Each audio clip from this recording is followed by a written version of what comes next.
ભગવદ્ ગીતામાં ભગવાન શ્રી કૃષ્ણએ માત્ર જ્ઞાનની વસ્તુઓ વિશે જ નહીં પરંતુ જીવન જીવવાની કળાઓ વિશે પણ જણાવ્યું છે.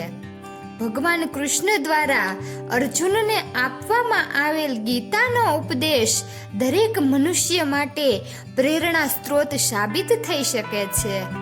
ગીતામાં ભગવાન શ્રી કૃષ્ણ અર્જુનને ઉપદેશ આપે છે કે જે કોઈ ભગવદ્ ગીતાના 18 મુદ્દાઓને પોતાના જીવનમાં અપનાવે છે તે તમામ દુઃખો, ઈચ્છાઓ, ક્રોધ, ઈર્ષા, લોભ, આસક્તિ વગેરેથી મુક્ત થઈ જાય છે.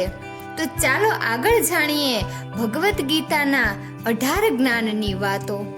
સુખ માણસની અંદર જ રહે છે, પણ પુરુષ તેને સ્ત્રીમાં, ઘરમાં અને બાહ્ય આનંદમાં શોધતો હોય છે.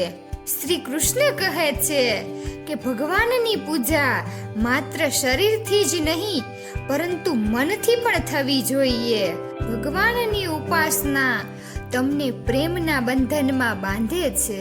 માણસની વાસના તેના પુનર્જન્મનું કારણ છે. ઇન્દ્રિયોના પ્રભાવમાં રહેવાથી માનવ જીવનમાં વિકારો અને સમસ્યાઓ આવે છે.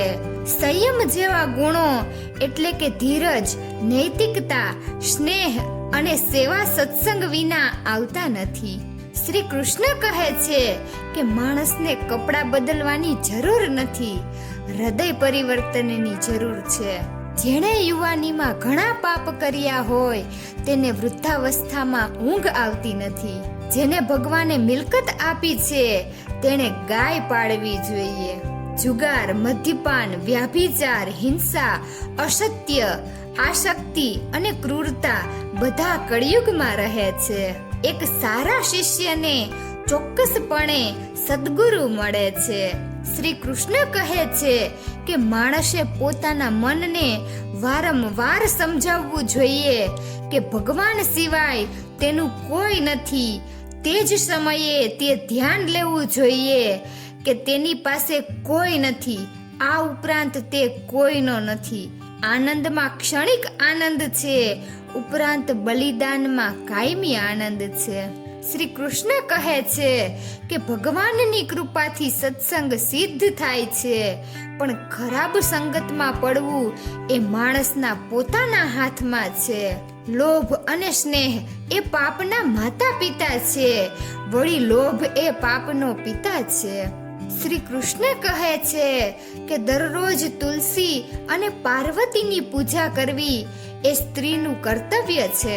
માણસે પોતાના મન અને બુદ્ધિ પર વિશ્વાસ ન કરવો જોઈએ, કારણ કે તેઓ વારંવાર મનુષ્યોને દગો આપે છે. પોતાને નિર્દોષ માનવા એ મોટી ભૂલ છે.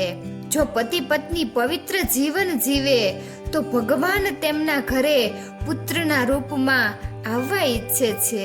આ બધા માપદંડોને સખત રીતે તપસ્યા પછી જ ભગવાન મનુષ્યને અપનાવે છે. મિત્રો, જો તમને મારો આ વિડીયો પસંદ આવ્યો હોય તો વિડીયોને લાઈક અને શેર કરજો અને અમારી ચેનલને સબસ્ક્રાઈબ કરજો. વિડીયો અંત સુધી જોવા બદલ ખૂબ ખૂબ